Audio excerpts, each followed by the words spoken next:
Hi friends, welcome again to my channel. तो जैसे कि आप सभी को पता है, we are continuing a series of transactions जिसमें हम पहुंच चुके हैं अब तक सीरियलाइजेबिलिटी के ऊपर।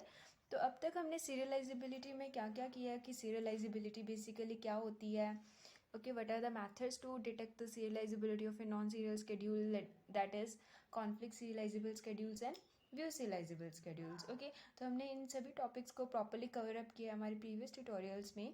आज के वीडियो में बेसिकली क्या करेंगे, we are going to do a practice set on serializability. Okay, यहाँ पर मैंने एक प्रैक्टिस सेट बना लिया है जिसमें मैंने I think 11 and 12 questions include किए हैं।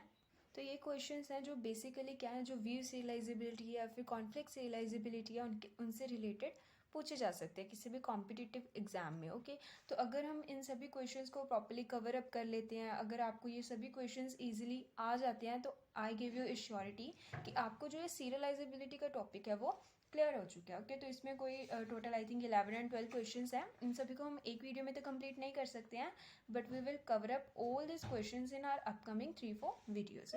वीडियो स्टार्ट करने से पहले अगर आपने अब तक मेरे चैनल को सब्सक्राइब नहीं किया है तो आप मेरे चैनल को सब्सक्राइब कर लीजिए जल्दी से, सो दैट मेरी हर न्यू वीडियो की लेटेस्ट अपडेट आपको सबसे पहले मिले। ओके, तो अब स्टार्ट करते हैं from the first question. Okay, तो सबसे पहला क्वेश्चन है हमारे पास। इसमें हमें क्या गिवन है, हमें एक स्केड्यूल गिवन है जिसका नाम है S1। ओके, हमें क्या बताना है कि ये स्केड्यूल व्यू सीरियलाइजेबल है या फिर नहीं है। Okay, now let us examine this question. तो सबसे पहले हम क्या करेंगे, जो ये स्केड्यूल है इन ट्रांजेक्शन्स को हम क्या करेंगे, इसका एक स्केड्यूल हम ड्रॉ करेंगे। Okay, let's see how do we draw this schedule. तो आप आई होप सो आपने इस क्वेश्चन को अपनी नोटबुक पर नोट डाउन कर लिया होगा। Okay, now let's start creating a schedule. तो स्केड्यूल का नाम है हमारे पास S1 स्केड्यूल। ओके, तो सबसे पहले हमारा जो ऑपरेशन है वो क्या है, वो फर्स्ट ट्रांजेक्शन से बिलोंग करता है, read of A operation. Second operation second transaction का है, रीड ऑफ ए।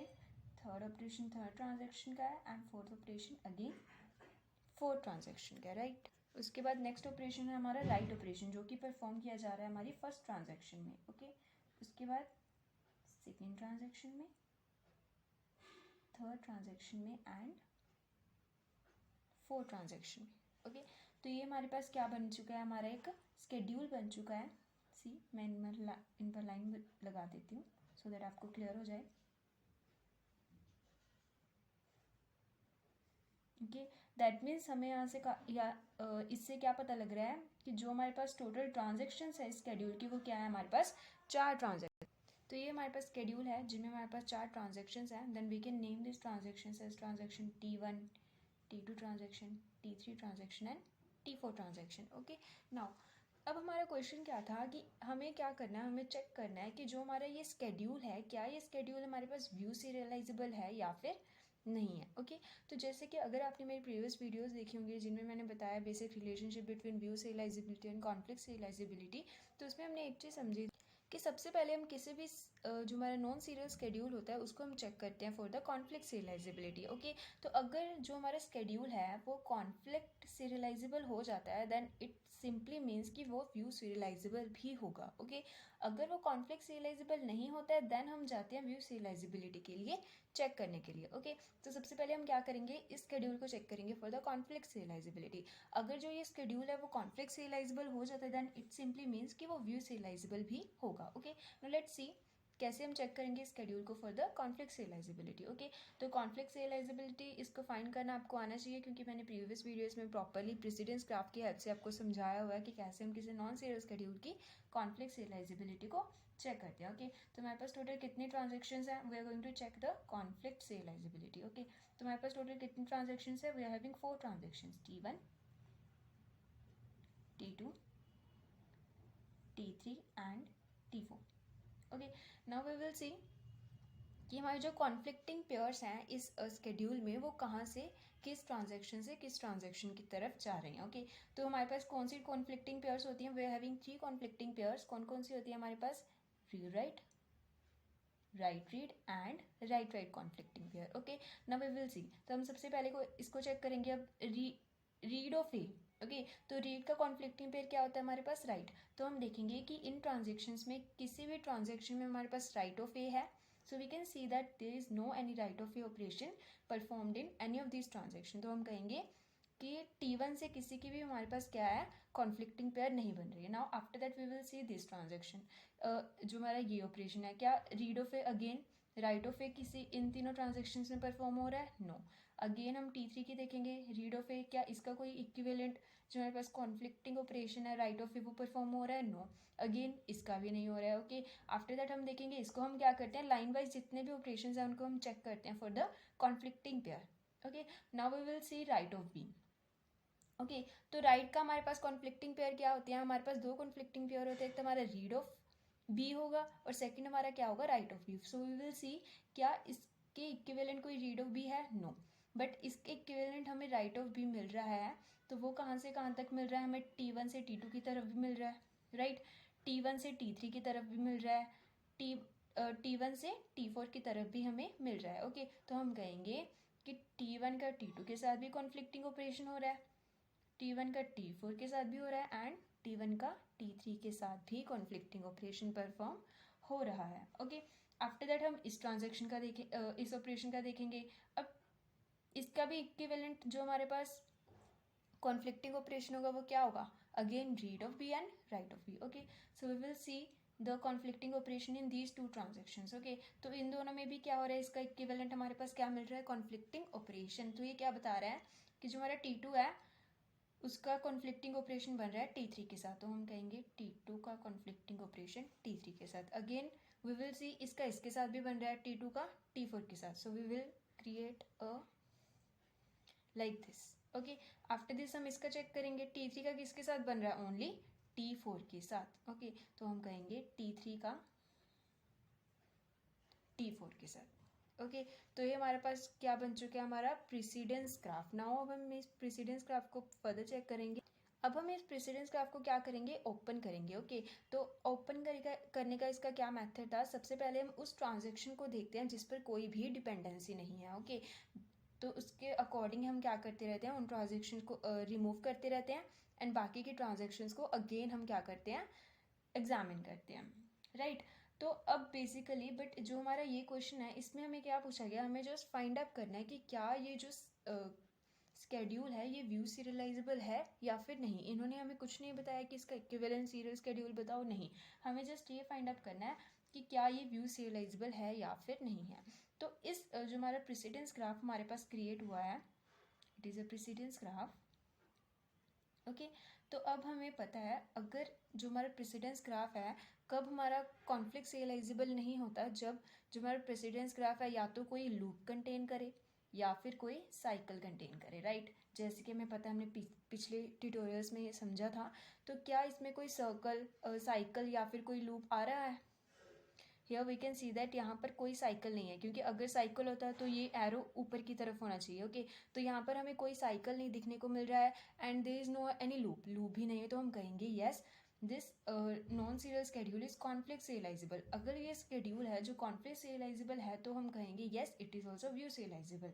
तो इस स्केड्यूल का आंसर हमारे पास क्या आएगा, it will be view serialisable.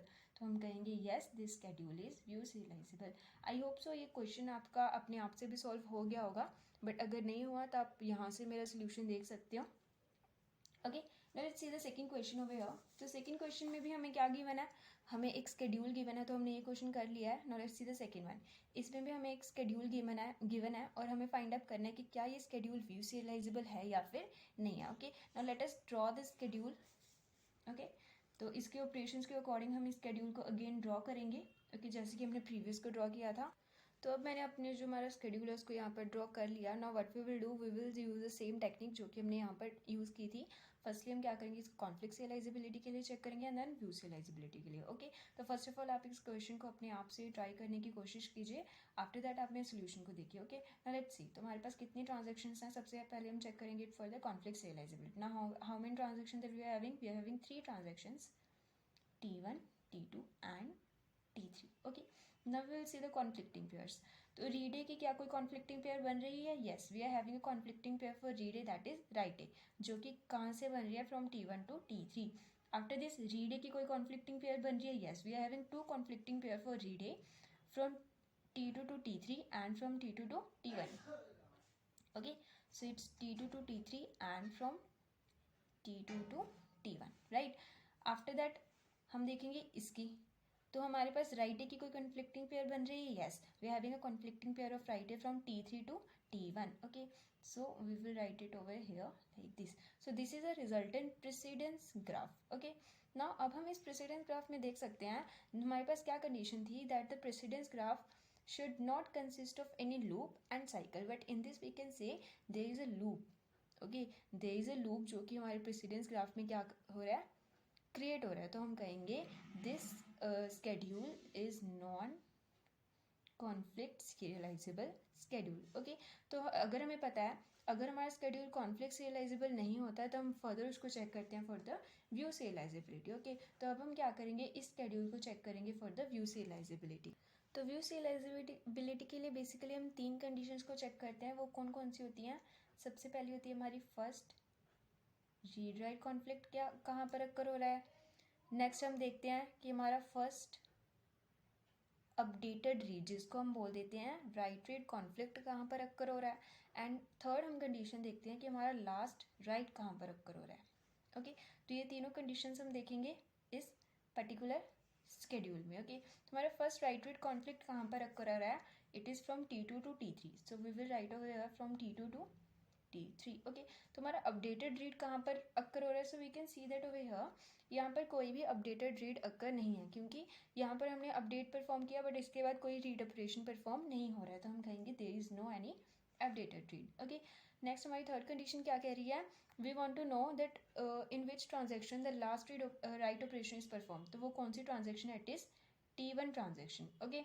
तो ये क्या इंडिकेट कर रही है, फर्स्ट ऑफ ऑल जो भी हमारे पास यहाँ पर ट्रांजैक्शन आती है जिसमें हमारा लास्ट राइट ऑपरेशन परफॉर्म हो रहा है, तो वो क्या कहती है कि जो ये ट्रांजैक्शन है ना, ये जो बाकी की ट्रांजैक्शन से हमेशा लास्ट में आने चाहिए। तो ये क्या इंडिकेट कर रही है कि जो T2 एंड T3 हैं they must come before T1, okay. तो हमारे पास टोटल हमारे पास डिपेंडेंसीज आ चुकी है। हमारे पास कौन कौन सी डिपेंडेंसी है, एक तो डिपेंडेंसी हमें क्या क्लियर कर रही है, हमारे पास 3 ट्रांजेक्शन्स, ओके। तो यहाँ से हमें क्लियर हो गया कि जो हमारे T1 है वो कहाँ पर आनी चाहिए, थर्ड पोजिशन पर, राइट। अब हमें देखना है कि T2 एंड T3 में से कौन पहले आएगा और कौन बाद में आएगा। नाउ इस डिपेंडेंसी से हमें क्या क्लियर हो रहा है कि जो मेरा T2 है वो T3 से पहले आना चाहिए। तो हम सिंपली यहाँ पर राइट करेंगे T2, T3 and T1। So this is a resultant serial schedule, okay, जो कि हमने बनाया with the help of view serialisability method, okay. तो अगर हमें एक रिजल्टेंट सीरियल स्केड्यूल मिल जाता है with the help of this method, then we will say yes this schedule, answer would be this schedule is view serializable, okay। now let's see the next question। तो next question में again हमारे पास एक schedule given है, okay. तो इसका हमें find out करना है कि क्या ये स्केड्यूल व्यू सीरियलाइजेबल है या फिर नहीं है, ओके। तो सेम प्रोसीजर चलेगा। तो सबसे पहले आप इस क्वेश्चन को खुद से सॉल्व कीजिए, then watch my solution, okay. तो अब मैं इस स्केड्यूल को यहाँ पर ड्रॉ करूँगी, ओके।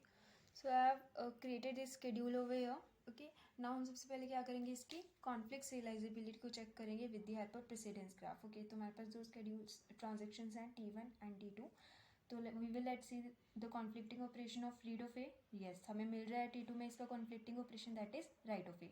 अगेन हम सेकेंड ट्रांजेक्शन में देखेंगे T2 में, तो रीड ऑफ ए का हमें कॉन्फ्लिक्टिंग ऑपरेशन इसमें मिल रहा है, तो हम कहेंगे यस T2 का T1 में भी है, ओके। तो आगे हमें एग्जामिन करने की ज़रूरत ही नहीं है क्योंकि यहाँ पर हमें लूप मिल चुका है। तो हम कहेंगे yes this schedule is non conflict serialisable schedule. तो हम इसको चेक करेंगे फर्दर व्यू सीरियलाइजेबिलिटी के लिए, क्योंकि हमें क्या पता करना है इस स्केड्यूल की व्यू सीरियलाइजेबिलिटी। नाउ तो हम क्या करेंगे, हम 3 कंडीशन को अगेन चेक करेंगे। हमारा फर्स्ट रीड राइट, हमारा फर्स्ट राइट रीड एंड हमारा लास्ट राइट कहाँ पर अक्कर हो रहा है, ओके। तो हमारा फर्स्ट जो रीड राइट है वो कहाँ पर हो रहा है, now examine over here this is a first read write from T2 to T1। तो ये क्या कह रहा है, फ्रॉम T2 to T1 हमारा फर्स्ट रीड राइट हो रहा है। नाउ लेट्स सी यार फर्स्ट राइट रीड कॉन्फ्लिक्ट कहाँ पर अक्कर हो रहा है, तो हमारा first write read conflict occur हो रहा है from T2 to again T1, okay, from T2 to T1। But now the third condition क्या है हमारी कि हमारा लास्ट राइट किस ट्रांजेक्शन में परफॉर्म हो रहा है, तो हमारा लास्ट राइट ट्रांजेक्शन जो परफॉर्म हो रहा है वो हो रहा है T2 में perform, okay. So we will say T2। तो हमें पता है जो हमारा लास्ट राइट है वो क्या इंडिकेट करता है कि जो भी ट्रांजेक्शन लास्ट राइट परफॉर्म कर रही है, ओके, तो वो ट्रांजेक्शन क्या करेगी, वो हमेशा क्या होगी, सबसे पीछे आएगी। सो वी कैन सी ए का भी लास्ट राइट है जो कि T2 में परफॉर्म हो रहा है, और बी का भी जो लास्ट राइट है वो T2 में ही परफॉर्म हो रहा है। ओके, तो ये क्या इंडिकेट कर रही है कि T2 must come at the end. Okay, that means ये क्या इंडिकेट कर रही है कि ये कंडीशन ट्रू होनी चाहिए। But we can see that यहाँ पर क्या कहा गया है कि T2 T1 से पहले आना चाहिए, बट यहाँ पर क्या हो रहा है, क्या इंडिकेट कर रहा है, T1 must come before T2। तो यहाँ पर क्या परफॉर्म हो रही है, कॉन्ट्रडिक्शन। ओके, कि ये दोनों स्टेटमेंट्स आपस में क्या कर रही हैं, कॉन्ट्रडिक्ट कर रही हैं, कॉन्ट्रडिक्शन। ठीक है, तो हम कहेंगे हेंस जो ये स्केड्यूल है, this schedule is non view serializable. Okay, तो ये हमारे पास क्या आ चुकी, हमारी आंसर। ओके, तो ये जो हमारा स्केड्यूल है ये क्या है, नॉन व्यू सीरियलाइजेबल। अब एक तो मैंने आपके सामने ये मेथड दिखाया है, बट इससे भी अच्छा एक और मेथड था जो कि व्यू सीरियलाइजेबिलिटी की कंडीशन है, वो क्या बताती है कि अगर एक स्केड्यूल कॉन्फ्लिक्ट सीरियलाइजेबल नहीं होता है तो वो स्केड्यूल व्यू सीरियलाइजेबल भी तभी होगा अगर वो स्केड्यूल कंसिस्ट करेगा at least one blind right. Okay, तो मैंने आपको पहले ये चीज़ इसलिए नहीं बताई थी, मैं देखना चाहती थी कि इसको पहले हम क्या करेंगे, ऐसे भी सॉल्व करके देखेंगे, राइट। कई बार स्टूडेंट्स को क्या हो जाता है, कन्फ्यूजन हो जाती है, अरे वो बोल तो देते हैं कि हाँ लास्ट ब्लाइंड राइट होना चाहिए, बट अगर हम ट्राई करके देखें तो हमें ज़्यादा पता चल जाएगा, राइट। तो इसीलिए मैंने यहाँ पर क्या किया, इसको सॉल्व भी कर आपको दिखा दिया है। ओके, तो यहाँ पर हमें क्या मिल चुकी है, हमारी कॉन्ट्रडिक्शन पेयर्स मिल चुके हैं, तो हम कहेंगे yes this schedule is non view serialisable. But इसको सॉल्व करने की हमारे पास ज़रूरत नहीं है, हम क्या करेंगे, सिंपली यहाँ पर सबसे पहले ये देखेंगे कि क्या ये शेड्यूल में हमारे पास एटलीस्ट एक ब्लाइंड राइट है, तो हम कहेंगे no there is no any blind write, तो सिंपली हम कहेंगे this schedule is non view serializable. Okay, I hope so आपको समझ में आया होगा। Now let's see the next question. तो ये हमारा next question. So this is a schedule. तो सबसे पहले हम क्या करेंगे, इसका प्रेसिडेंस ग्राफ क्रिएट करेंगे। So we having 3 transactions T1 T2 and T3, right. तो सबसे पहले हम देखेंगे कि हमारी T1 से हमारा फर्स्ट ऑपरेशन जो कि है दैट इज रीड ऑफ ए। तो हमें क्या रीड ऑफ ए की कोई कॉन्फ्लिक्टिंग पेयर मिल रही है हमारे T2 एंड T3 में, yes we are having a conflicting pair in T2 and T3 also. Okay, तो हम कहेंगे येस फ्रॉम T1 T2 भी हमारी कॉन्फ्लिक्टिंग पेयर है, एंड फ्रॉम T1 T3 भी हमारी कॉन्फ्लिक्टिंग पेयर अक्कर हो रही है। नेक्स्ट हम देखेंगे फ्रॉम राइट ऑफ ए, क्या राइट ऑफ ए की कोई कॉन्फ्लिक्टिंग पेयर अक्कर हो रही है, येस इट इज ऑल्सो, वो इसमें भी है और T3 में भी है। ओके, तो हम क्या कहेंगे कि T2 की जो कॉन्फ्लिक्टिंग पेयर है वो T1 में भी है एंड T3 में भी है। ओके, तो अब इस क्वेश्चन को आगे फर्दर एग्जामिन करने की ज़रूरत नहीं है, because we have been found a loop. Okay, तो हम कहेंगे this schedule is non conflict serializable. Next हम चेक करेंगे इसको फॉर द व्यू सीरियलाइजेबिलिटी। अब व्यू सीरियलाइजेबिलिटी में हमारे पास क्या कंडीशन होती है, that the schedule must consist of at least one blind write. So we are having a blind write, तो हम इसको चेक करेंगे for the view serializability. Okay, तो हमारा फर्स्ट रीड राइट कॉन्फ्लिक्ट कहाँ से कहाँ तक अक्कर हो रहा है, it is from T1 to T2। Okay, next हमारी क्या कंडीशन है, फर्स्ट राइट रीड कॉन्फ्लिक्ट। तो राइट रीड कॉन्फ्लिक्ट कहाँ कर हो रहा है, from T2 to T3। Okay, from T2 to T3, right. तो हमारा लास्ट राइट कहाँ पर अक्कर हो रहा है, third condition, that is in T3। That means कि T3 है वो T1 एंड T2 से हमेशा लास्ट में आनी चाहिए। तो ये हमारे पास 3 डिपेंडेंसीज हमें मिल चुकी हैं। तो इन डिपेंडेंसीज के अकॉर्डिंग हमें क्या बनाना है, हमारा स्केड्यूल। ओके, तो हम देखेंगे, हमें इससे हमें क्लियर हो रहा है कि T3 must come over here, right. After that हम देखेंगे कि T1 एंड T2 में से कौन पहले आई। ओके, तो इस डिपेंडेंसी हम देख सकते हैं that T1 must proceed T2। Okay, तो इसके बेसिस पर हमें क्या मिल चुका है, हमारा एक रिजल्टेंट सीरियल स्केड्यूल मिल चुका है जो कि इन तीनों डिपेंडेंसीज को क्या कर रहा है, ट्रू कर रहा है। ओके, इन तीनों डिपेंडेंसीज को क्या कर रहा है, सेटिस्फाई कर रहा है। तो हमें एक रिजल्टेंट सीरियल स्केड्यूल मिल चुका है। ओके, तो हम कहेंगे yes this non serial schedule is what, view serializable. Okay, I hope so आपको समझ में आया होगा आज का वीडियो। तो आज के वीडियो में हम इन चारों क्वेश्चंस को ही करते हैं। ओके, बाकी के जो क्वेश्चंस हैं इस प्रैक्टिस सेट में, इनको हम करेंगे हमारे नेक्स्ट वीडियो में। सो होप सो गाइज आपको वीडियो अच्छा लगा हो। अगर वीडियो अच्छा लगा हो तो आप मेरे चैनल को लाइक कीजिए, वीडियो को लाइक कीजिए एंड चैनल को सब्सक्राइब कीजिए। Thank you.